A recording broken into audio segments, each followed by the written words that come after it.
The story of Dr. Kildare. Whatsoever house I enter, there will I go for the benefit of the sick. And whatsoever things I see or hear concerning the life of men, I will keep silence thereon, counting such things to be held as sacred trusts. I will exercise my art solely for the cure.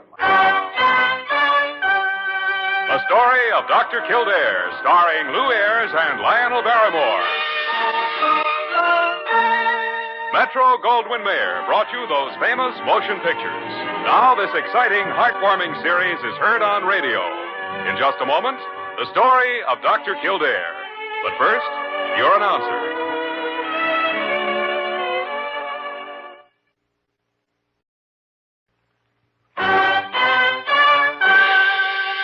Now, the story of Dr. Kildare, starring Lew Ayres as Dr. Kildare and Lionel Barrymore as Dr. Gillespie.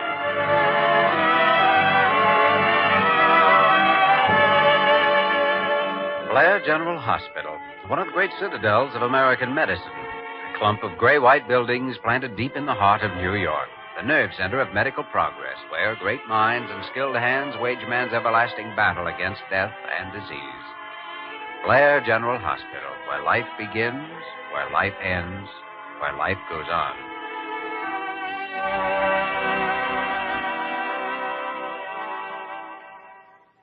Of course it's your business, Jimmy, your problem. But if you tell Carew you won't do it, he'll tear his gardenia off and stamp on it with both feet. Then look out for flying petals, Dr. Gillespie, because I'm not going to do it. Well, now, he might stamp on you, too. That I can't help. I've got a patient waiting in emergency, and as far as I'm concerned, that's more important than any specially conducted tour. Not to Carew, at least not when a wealthy patron is about to make a donation. Well, after all, that's his problem. I'm a doctor, not a promoter. Let me see. Oh, confound it, Jimmy. After all, Carew is the superintendent of this hospital. You? Taking his side? I don't believe it. Well, now, I'm thinking of your career. Yeah, sure. I never played hospital politics, you know, that's true. But maybe I should have. Look where I ended up. Mm-hmm. Only the world's greatest diagnostician. Too bad you couldn't have been a success. Well, but there are different kinds of success. Now, you take Carew. You take him. All right, but come in. Well, gentlemen. Speak of the devil. The devil? Oh, I really fail to see what... Oh, there you are, Dr. Kildare. Yes, but I'm leaving right now, Just a moment, please. You do have an assignment, you know. I know. Showing some millionaire's secretary around the operating room. Sorry, I haven't the time. And precisely what is this case you consider so important, may I ask? Oh, some poor fellow collapsed down the street, and they brought him in here a little while ago. He's still unconscious. Why, it's a heart condition, obviously. The intern can deal with it. It was the intern who called me, Dr. Carew. He's scared, and I know how he feels. Well, I'll see you later. Dr. Kildare, I positively and absolutely forbid you to... Did you see that? See what, Carew? Insubordination, Dr. Gillespie. Rank insubordination. Nonsense. Kildare has a patient waiting, that's all. A patient? Huh. When I have a representative, a Mr. Jeremiah Ramsey, coming right here to this office any minute. Not really. Oh, yes, indeed. And I'm quite sure we can expect a $500,000 donation or more if we can show clearly the hospital needs it. Well, I've never seen a time Blair Hospital didn't need it, or any other hospital, for that matter. But I was counting on Dr. Kildare to, explain things. I've been away from actual practice for some time, you know, and after all, my talents do run more to administrative lines. Yeah, heaven help the patient who ever had to depend on your medical talents. See. Dr. Carew, there's a Miss Mudd out here to see you. Miss Mudd? She says she'd like to look over the hospital. Oh, dear. Well, Carew, your millionaire secretary has apparently arrived. Oh, dear. Miss Parker, please ask her to wait a few minutes. Very well, Doctor. Well, Carew? Dr. Gillespie, I wonder if I could prevail on you to... Don't look at me. But somebody has to convince her we need that donation. And since there are only two of us left... Oh, dear. Oh, dear.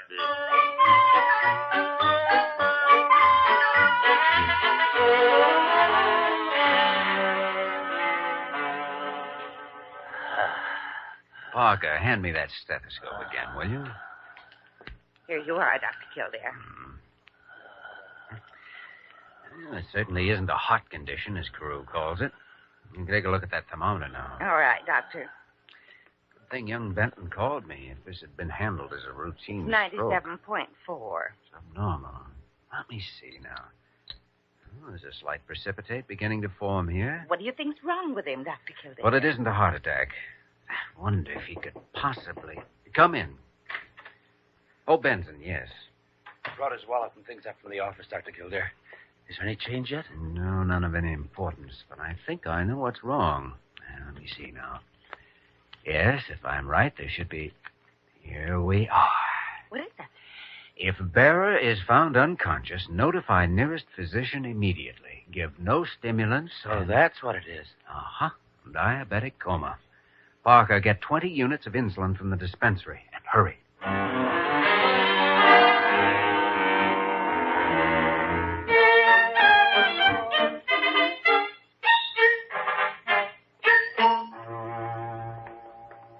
And here is our number 3 operating room, Miss Mudd.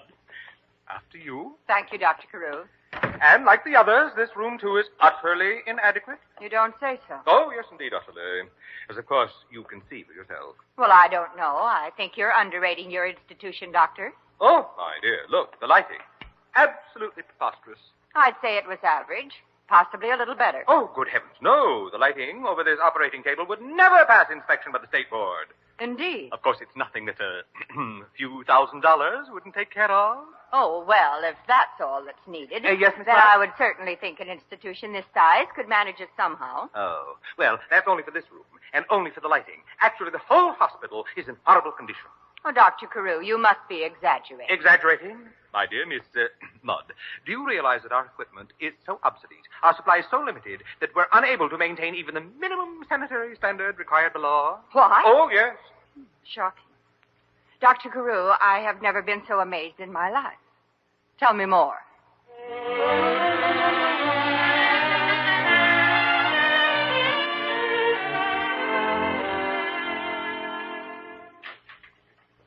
Oh, come in, Jimmy, come in. How's your emergency patient? Oh, I think he's out of danger now. He's diabetic, you know. Oh, coma, huh? Mm-hmm. We gave him the regular insulin and a balanced shot of protamine zinc. Benton's staying with him, and I'm going back later. I suppose Carew was a little put out. Only to the extent of turning pale pink and calling it rank insubordination. He'll probably tear my insignia off in front of the assembled staff. Jimmy, you've got to learn to take these things more seriously. Oh? Well, true enough, Carew is an imbecilic nincompoop. Granted.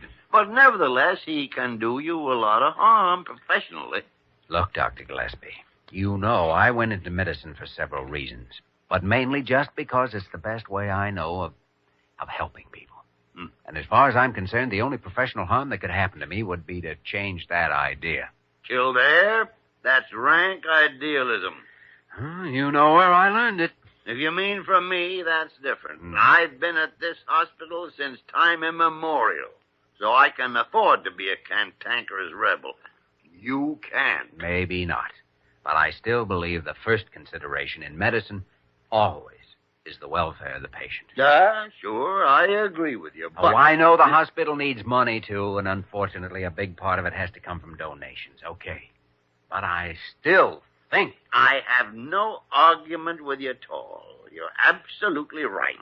But confound it, why can't you be a little more diplomatic with Carew? You really mean that? Why, of course.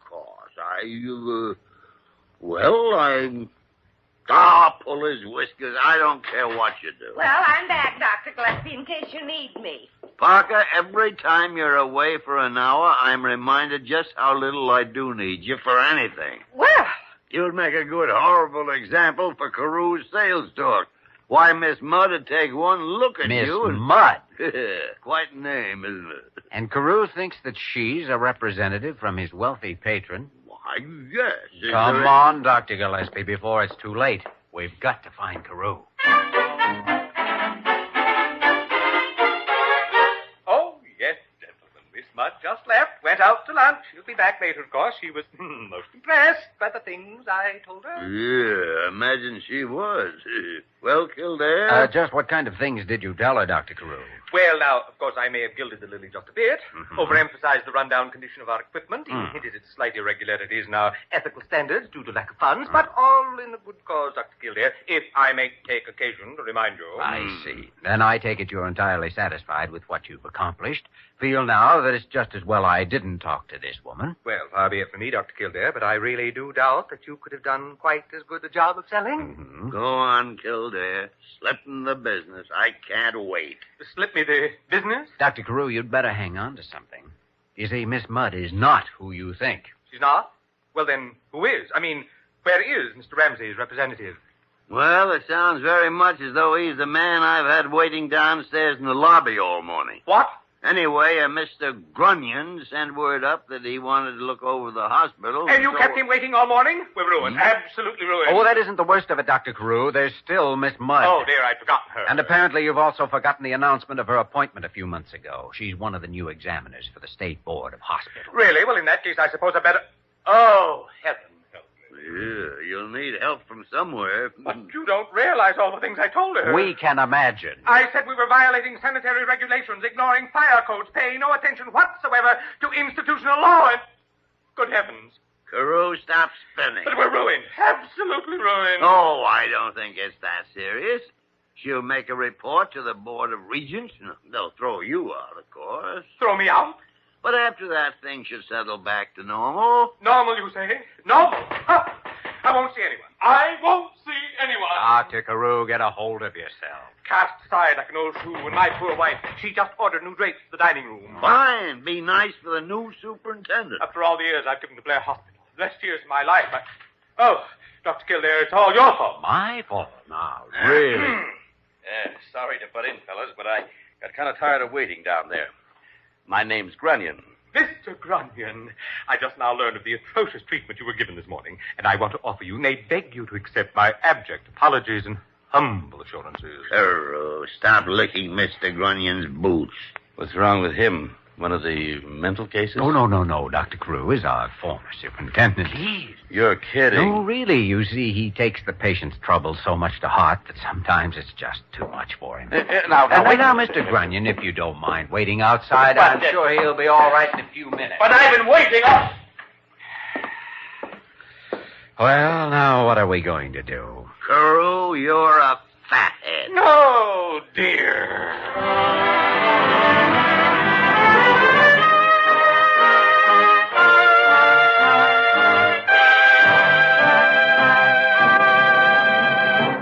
We return to the story of Dr. Kildare in just a moment.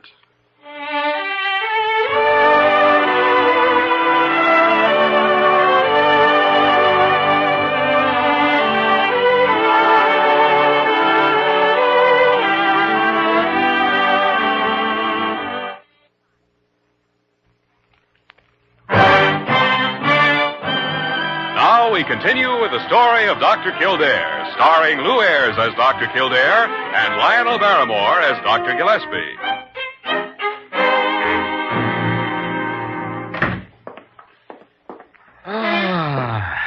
What a morning. Yeah, things have been a little hectic, all right. Dr. Gillespie, I'll give you 10 to 1. We made a mistake in letting Carew go off alone with that Mr. Onion or Grunion or whatever his name is. Well, I don't know how we could have stopped him, Jimmy, without locking him up. I guess not. He's all set to die for dear old Blair. To make one last gesture and hand over $500,000 along with his resignation. Ah, the idiot. Well, I've never seen anyone else in my life who could blunder into as many ways of doing the wrong thing. He's a biological paradox, the only example known to medical science of a living human being born without a brain. What on earth are you talking about, Dr. Gillespie? My mistake, Jimmy. He is one of two examples. Well, what do you want, Parker? You don't have to shout at me. I don't even have to put up with you. Well, It's all right, Parker. He just has another mild case of Carew-initis. Carew and what? Never mind. How's the diabetic in 508? He's conscious now. That's what I came to let you know. Good. Dr. Benton said to tell you that he's responding normally and can probably have something to eat about 2:30. Fine. I'll drop by to see him right after lunch. Which, by the way, is a good idea. Well, my dear doctor, shall we go across to Sullivan's and risk ptomaine poisoning again? No, you go ahead, Jimmy. You go on. I've got a halfway idea how we might straighten out the blunders Carew made when he talked to Miss Mudd. Now, wait a minute. You're not starting to come up with brilliant schemes, too. Well, now, something has to be done. All right. Tell her the truth. It isn't quite that simple. It could be. You just leave it to me, Jimmy. Now, 10 minutes conversation, I'll have everything all fixed up. That's exactly what I'm afraid of. Parker? Huh? Parker, I'd like your opinion about something.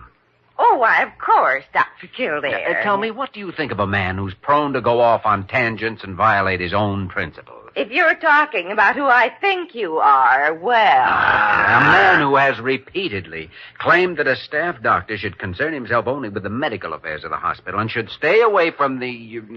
Fiddle-faddle, I think that's what he'd say. Yes, stay away from the fiddle-faddle. Thanks, Parker. Fiddle-faddle. And then when you find that man doing exactly the opposite from what he believes, well, how can you explain it? Well, I guess you just can't, Dr. Kildare, unless, of course, he was born without a brain. Born without a... Parker, you get out of here. Go on. Get... All right. There are times when I wish he'd been born without vocal cords. Parker. Confounded tarnation. It's insubordination, Doctor. Rank insubordination. Well, give my regards to Carew when you get out on that same limb with him. I'm going to lunch.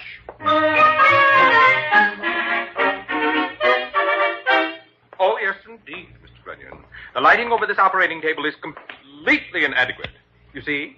Well, now, I don't know, Dr. Carew. It looks all right to me. Oh, my dear sir, it's frightful. Really frightful. Of course, it's nothing that a few $1,000s wouldn't take care of. A few $1,000s, That's only for the lights, and only in this one room. I see. Well, it sounds like the place is in pretty bad shape. Of course, $500,000 isn't really very much to a wealthy and generous philanthropist. No, I suppose not. You know, Dr. Carew, I'm frankly amazed. I had no idea the conditions were so bad here at Blair. Mr. Grunion, you've only heard the beginning. Just wait until I get through.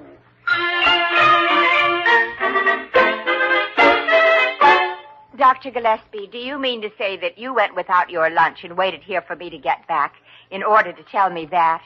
Well, now, I think the information is fairly important, Miss Mudd.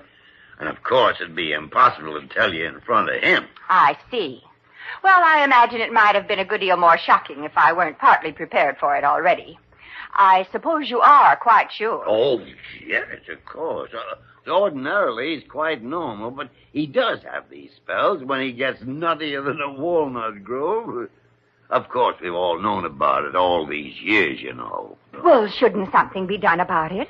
I mean, after all, the superintendent of a big hospital like this... Oh, he's perfectly harmless, yes, Oh. yes. The only symptom is that pessimism you saw this morning. He thinks the whole place is falling to ruin when actually it's running at the top efficiency. Amazing. Dr. Gillespie, do you know that this is the most remarkable institution I have ever seen?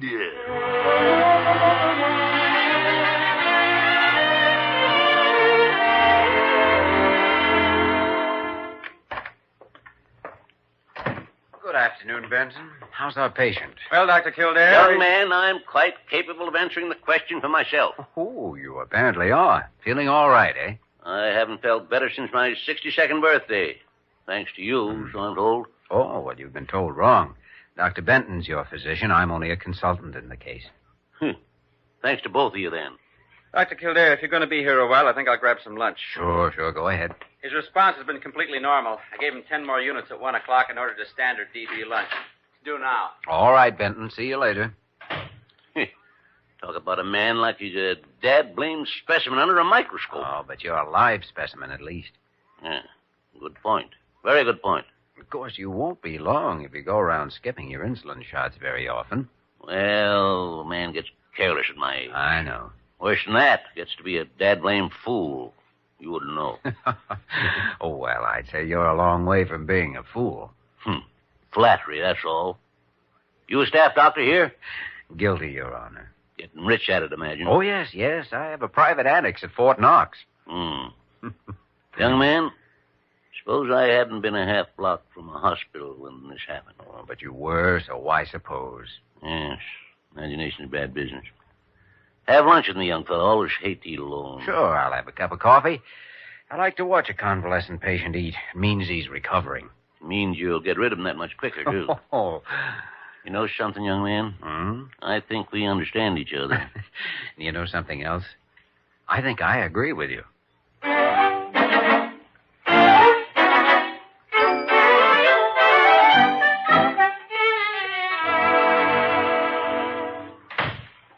Well, Dr. Kildare, come in. Dr. Carew, Dr. Gillespie, what are we holding here? Council of War or victory celebration? Jimmy, it worked like a charm, just as I told you it would. I see. Where are the sacrificial victims? Mr. Grunion is making a phone call at the moment. Miss Mudd's gone after some forms to be signed. Dr. Gillespie is being coy, you know. He won't tell me what he said to her, but it must have been effective. I'll bet it was. And, of course, Mr. Grunion is thoroughly so. I suppose you gave him the same story you told Miss Mudd earlier today. Oh, an even better one the second time.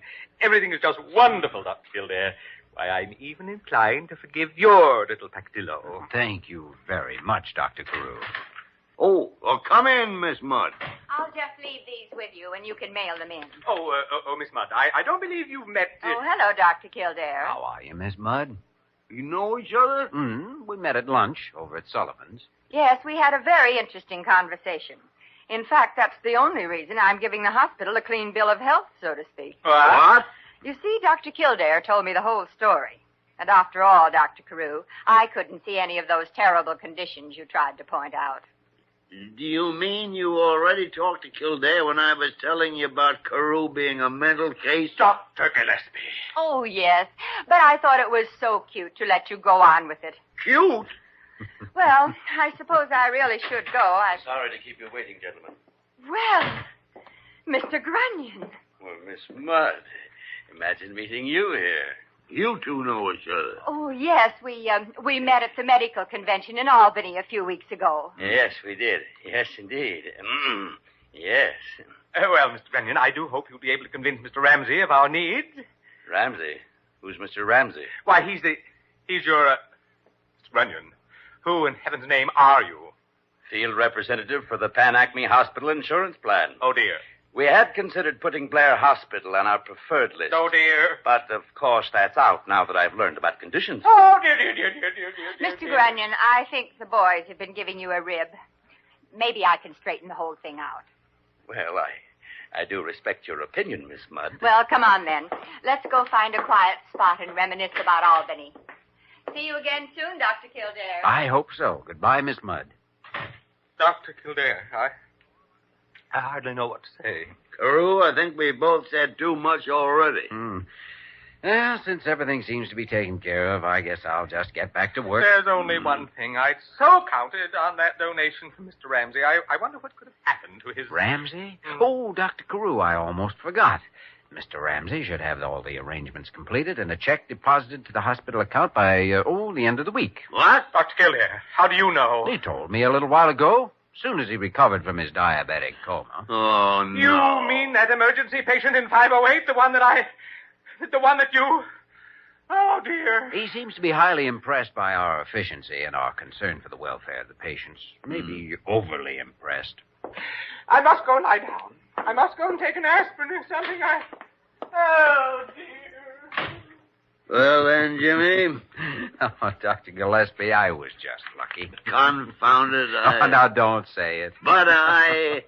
All right.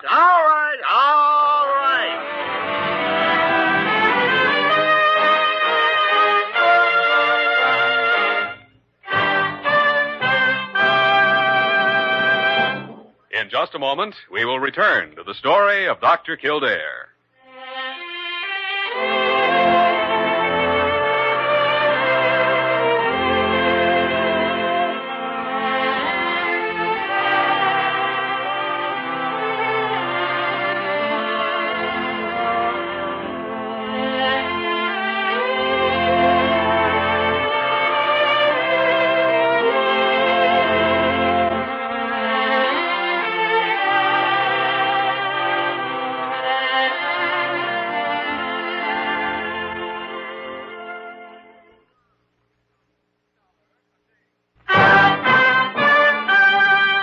And now, once again, the story of Dr. Kildare, starring Lew Ayres as Dr. Kildare and Lionel Barrymore as Dr. Gillespie.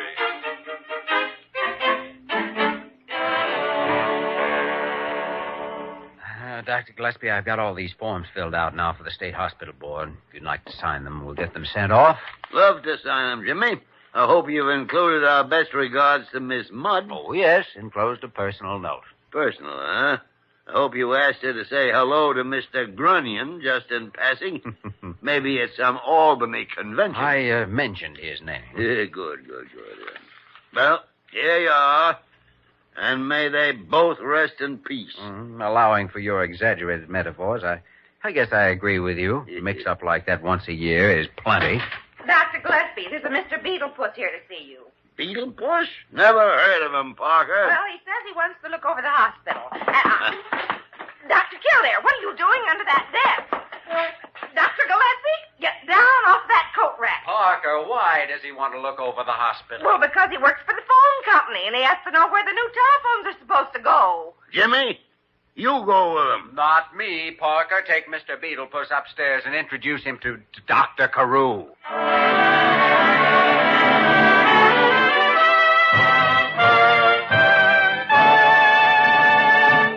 You have just heard the story of Dr. Kildare, starring Lew Ayres and Lionel Barrymore. This program was written by Les Crutchfield and directed by William P. Russo. Original music was composed and conducted by Walter Schumann. Supporting cast included Virginia Gregg, Ted Osborne, Isabel Jewell, Will Wright, and Wilms Herbert. Dick Joy speaking.